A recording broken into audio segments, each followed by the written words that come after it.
Great risings, everyone! My name is Karil Mabuti, and I'll be your peer tutor for disciplines and ideas in the social sciences. Today, we'll take a closer look at the different lenses that help us understand how society works. From the conflicts that divide us, to the symbols that connect us, the power of human thought, the choices we make, and the systems that shape our society.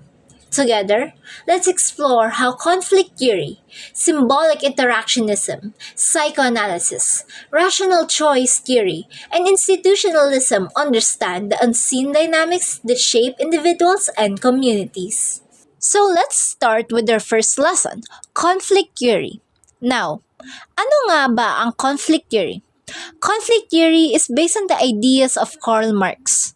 This theory says that society is always full of conflict and competition, in which there are always groups competing for power and limited resources, like money, jobs, or influence. The struggle between these groups is said to drive social changes in our society. So, based on this concept map, society has two main groups: the bourgeoisies, who own the factories, and the proletariat, the workers. Even though the workers are the majority, the owners hold the power because they have control over the factories. The workers depend on the owners for wages, but the owners also depend on the workers to run the factory. Yet, they won't admit it since they might lose their power. This causes economic inequality. Marx believed that once the workers realized they were being exploited, they could develop a class consciousness wherein they would unite and challenge the system. Now, let's talk about the two conflict theorists, Karl Marx and Friedrich Engels. So, Karl Marx was the man behind many ideas about inequality and social change. He was a German philosopher and economist. He wrote Das Kapital and co-authored the Communist Manifesto with his friend Engels. Marx focused on how class conflict and economic inequality shape society. Next is Friedrich Engels.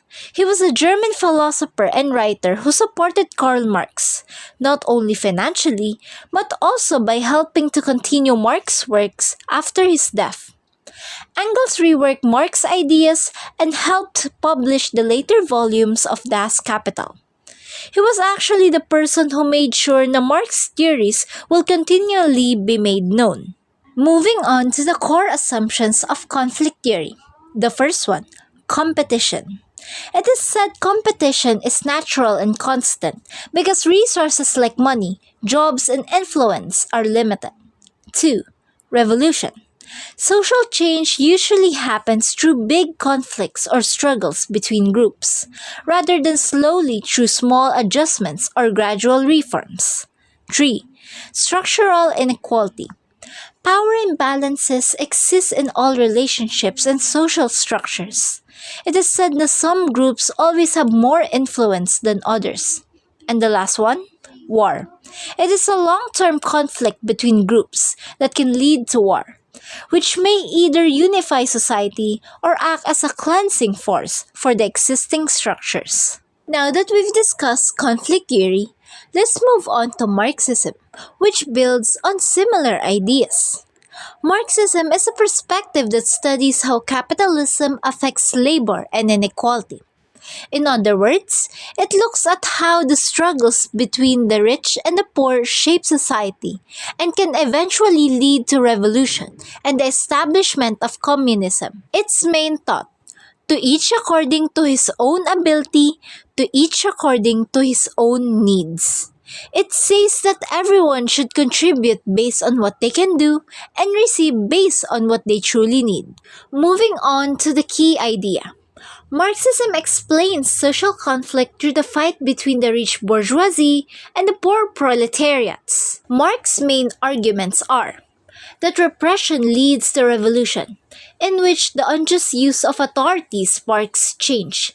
Capitalism will eventually be replaced because inequality is unsustainable and will eventually lead to the production based on needs, since the goal is a fair society where resources are distributed according to people's needs, not profit. Let's now talk about the effects of capitalism according to Marx.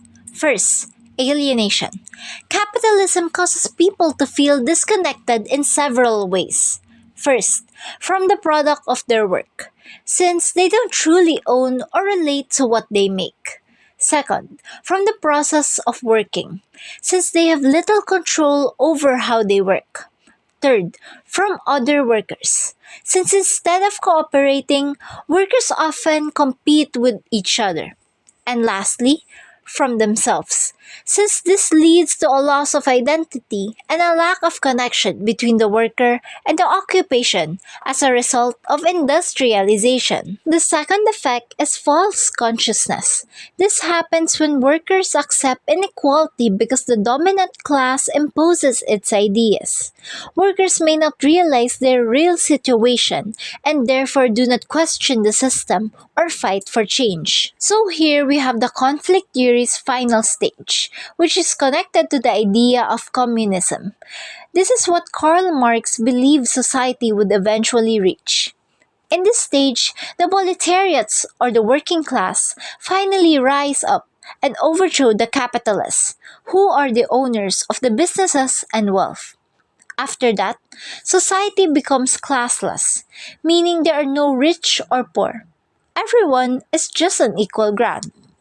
The main goal here is to end inequality and exploitation, so no one takes advantage of anyone else for profit. Everyone gets equal access to resources like education, jobs, and healthcare.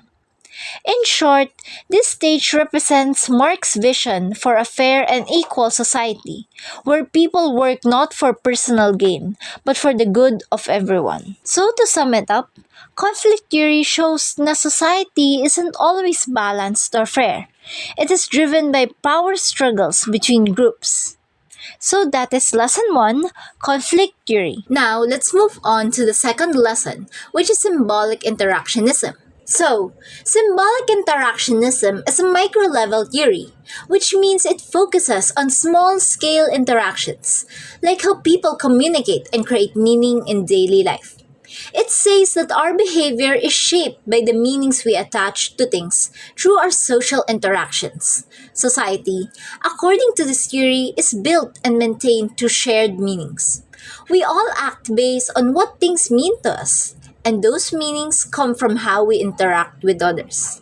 In short, symbolic interactionism helps us understand how simple actions and symbols, like words, gestures, or expressions, actually shape how the society works.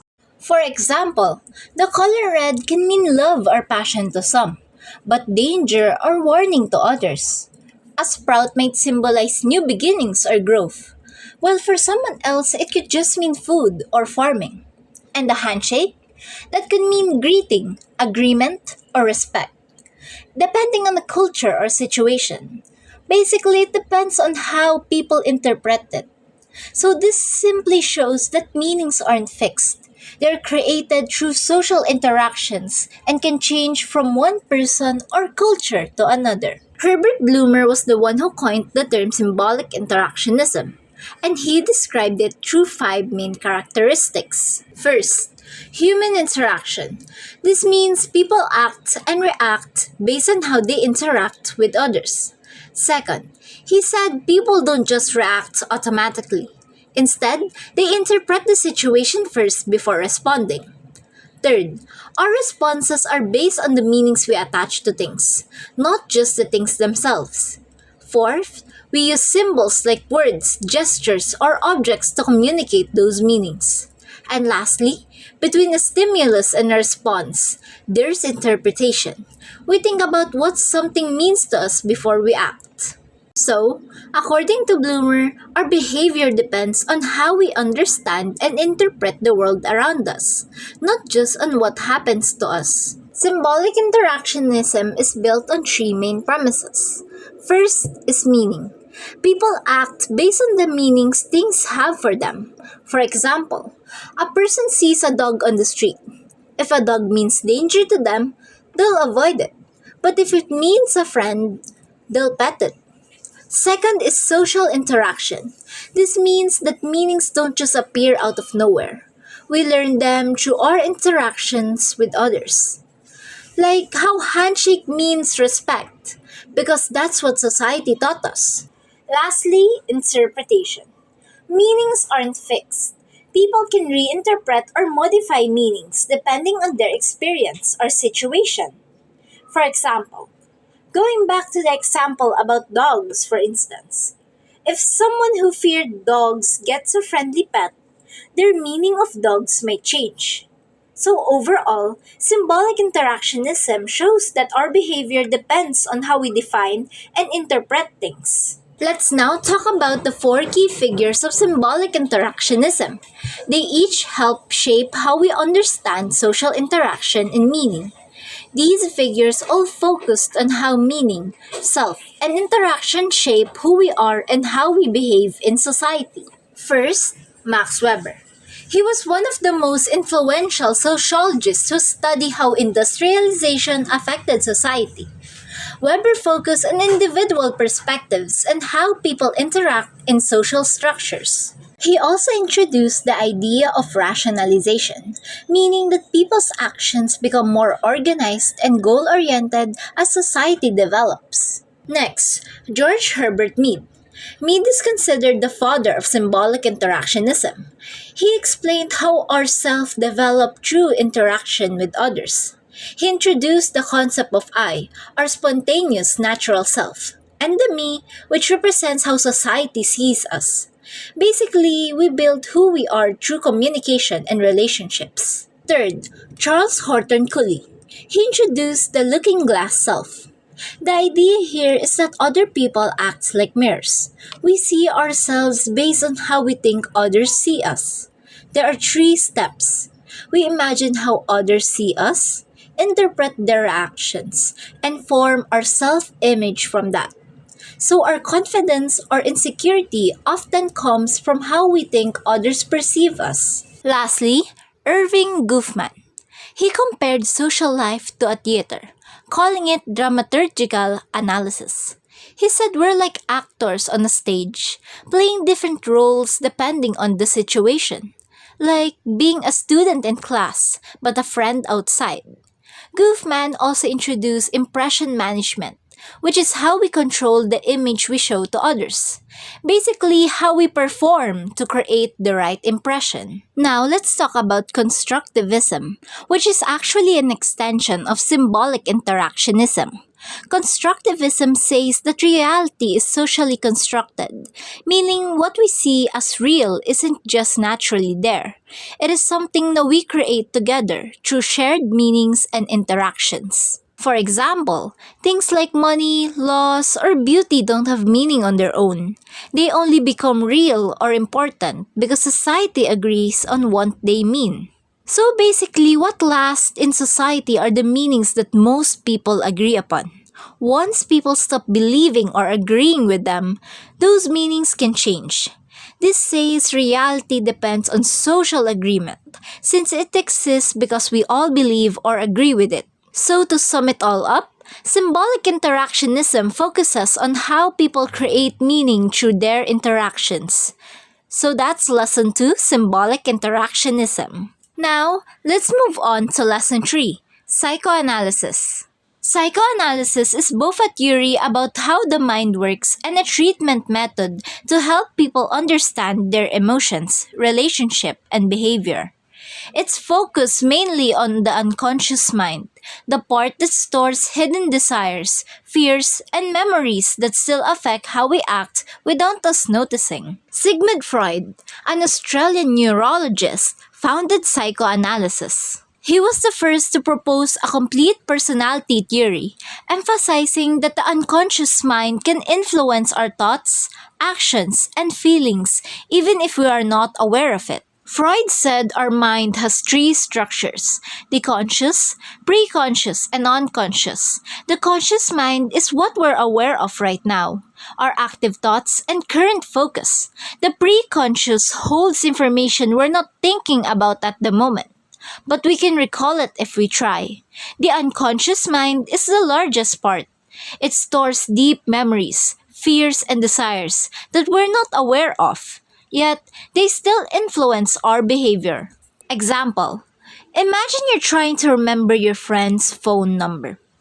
If you're thinking of it right now, that's conscious. If you can't remember it immediately, but recall it after a few seconds or minutes, that's preconscious. But if you completely forgot it and can't recall it no matter how hard you try, that's unconscious.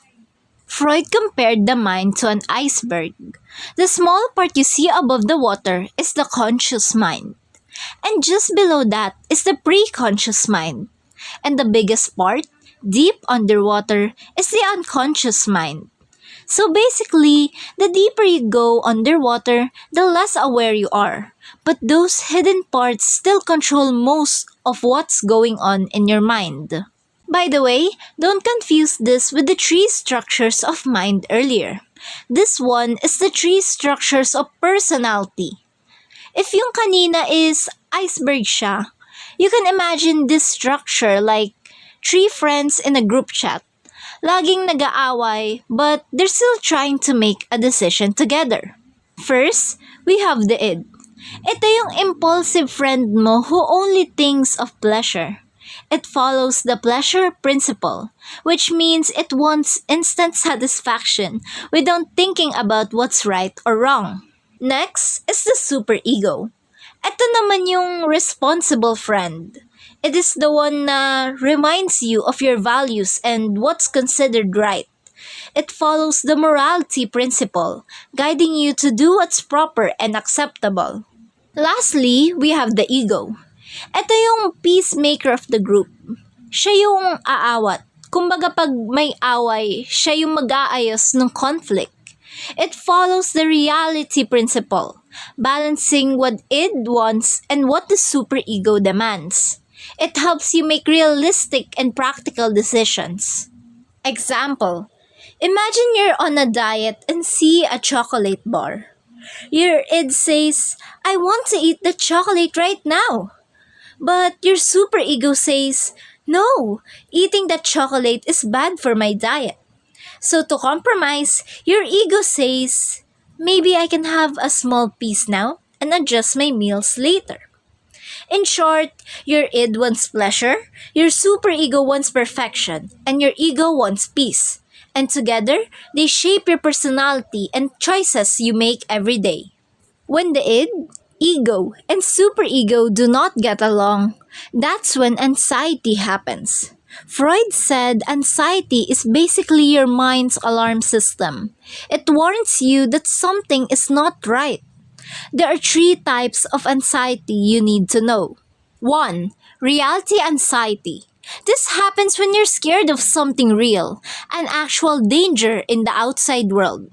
For example, you feel scared when the dog starts to chase you. That's because it's a real physical threat. 2. Neurotic anxiety. This is when you're afraid that your id's impulses like anger or desire might take over and make you do something you'll regret. For example, you get mad at someone and fear you might lose control and shout at them. 3. Moral anxiety. This happens when you feel guilty or ashamed because you've done something that is against your superego, your conscience or sense of right or wrong. Example, you lie to your parents and feel guilty afterwards. Pero if ego can't manage the conflict between id and superego, dun napapasok si defense mechanisms. So, what are defense mechanisms? These are coping strategies that our ego uses to protect us from anxiety, guilt, or inner conflict. They work unconsciously, meaning we often do not even realize we're using them. They can also distort reality a bit to make us feel better. But they're not always bad. They can be healthy if used in moderation, but harmful when overused. Number 1. Escape reactions.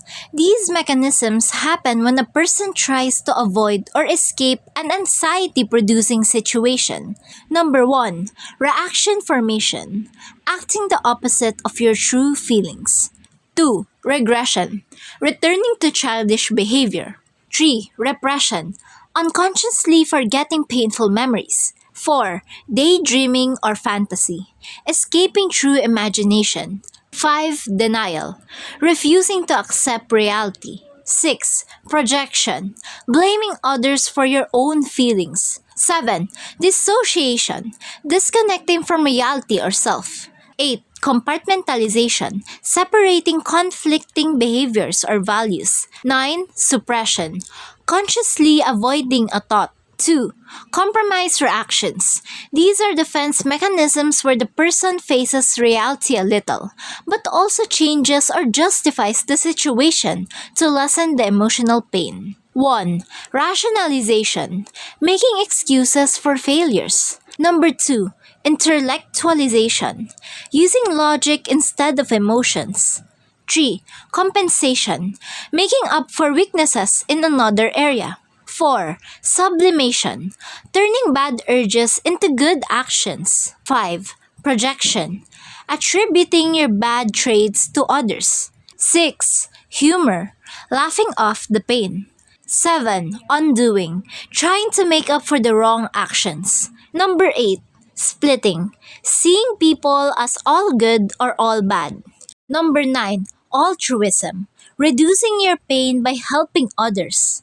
And lastly, aggressive reactions. These occur when a person transfers anger onto another person or object. Number 1. Displaced aggression, redirecting your anger to someone else. 2. Acting out, expressing feelings through extreme actions. 3. Displacement, taking your anger out on a safer target. Freud believed we're born with a natural energy called libido that drives our behavior. As we grow, this energy focuses on different body parts or erogenous zones.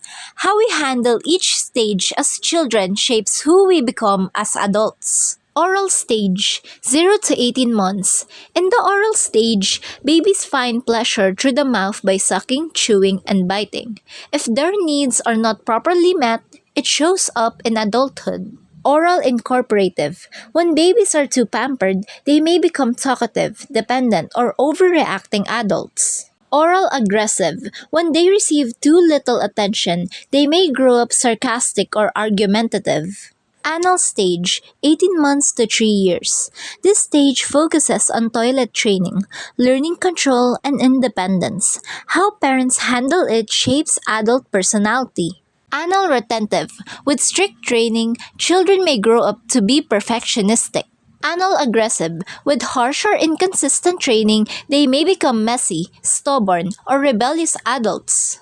Phallic stage, 3 to 6 years. Here, kids explore gender and identity. Freud said boys experience Oedipus complex, while girls experience Electra complex, both learning to identify with their same-sex parent. If handled well, children grow up confident with healthy sense of identity. If not, they may struggle with self-esteem or relationships as adults. Latency stage, 6 to 11 years. In the latency stage, sexual energy is quiet. Children focus on school, friends, and skills. This stage helps build confidence, teamwork, and self-control, preparing them for adult relationships and work. Genital stage, 12 years and above. The genital stage starts at puberty. Sexual energy returns, but now it's about love and maturity. If earlier stages were handled well, the person becomes a caring, emotionally balanced adult. If not, they may struggle with intimacy or maintaining healthy relationships. Freud said most of our mind is hidden. To uncover it, he used free association, saying whatever comes to mind, which reveals hidden thoughts. Dream analysis, finding meaning in dreams. Freudian slips, small speech mistakes that show true feelings. After Freud, the Neo-Freudians explained his ideas. Carl Jung, founder of analytic psychology, introduced the collective unconscious, shared memories and symbols called archetypes like hero and shadow. He explained the persona, social mask, and shadow, the hidden self, and described introversion and extroversion. Alfred Alter, founder of individual psychology, believed people are motivated by inferiority complex, driving them to improve. He emphasized the social interest, lifestyle, and the impact of birth order on personality. Melanie Klein, founder of object relations theory, said early relationships shape personality. She introduced internal objects, the mental image of self and others, and play therapy to uncover children's feelings. Erik Erikson created the psychosocial development theory with 8 stages of growth from infancy to old age. He introduced the identity crisis in adolescence and emphasized social and cultural influences over life. Freud focused on childhood and sexual drives, while Neo-Freudians focus on social and lifelong growth, showing that both our past experience and social environment shape who we are as adults. So that is lesson 3, psychoanalysis. Now, let's move on to the last lesson, rational choice theory and institutionalism. Rational choice theory, also known as choice theory or rational action theory. It explains that people make logical decisions to reach their personal goals. People are seen as rational actors who weigh cost and benefit to maximize satisfaction or utility. Pros explains and predicts decisions, logical and practical, and useful in economics and modeling behavior. The cons assumes people are always rational, ignores emotions and pressure, and people often choose what's good enough. So here are the key assumptions or principles of rational choice theory. First, utility. Chooses what gives most satisfaction. Second, preferences. Choices are constant and logical. Number 3, constraints. Limited by time, money, and info. Number 4, cost and benefit. People maximizes gain and minimizes loss. 6, self-interest. People act for personal benefit. Number 7, predictability. Behavior can be anticipated. And lastly, perfect information. People know options, though not always in real life. In rational choice theory, preferences describe how people rank their choices when deciding between options. There are 3 main types: strict, weak, and indifference. They each show how much someone favors one choice over another. Let's say you're choosing between chocolate and vanilla ice cream. If you see both flavors and pick chocolate without hesitation, that's strict preference, because you clearly like one option more.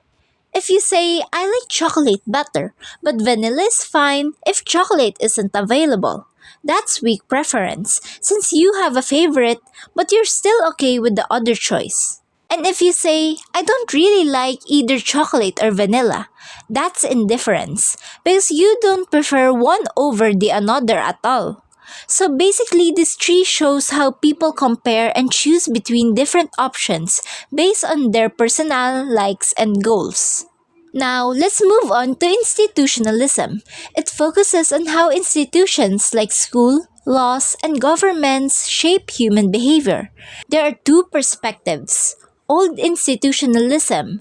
This includes formal structures like government and law. And new institutionalism, how institutions influence behavior and values. Now let's move on to the subfields of new institutionalism. First, normative. People act based on what's proper in their role. Second, rational choice. People make logical choices within institutional rules. Third, historical. Past decisions shape present actions. Fourth, feminist. Studies how gender and power affect institutions. Lastly, sociological, sees institutions as cultural systems defining what's normal. Now, institutions are divided into 2 kinds. Formal institutions are official, written, and recognized by the law. Informal institutions are the unwritten rules and traditions, like saying po and opo, respecting elders, or celebrating fiestas. Both play an important role in shaping how society works. Before we end, remember, every theory we've discussed gives us a new way to understand why people think, feel, and act the way they do. Let's not just study these ideas, but use them to better understand ourselves and others. After all, the goal of social science isn't just to explain society, but rather to connect with it. Thank you for listening and good luck on your finals.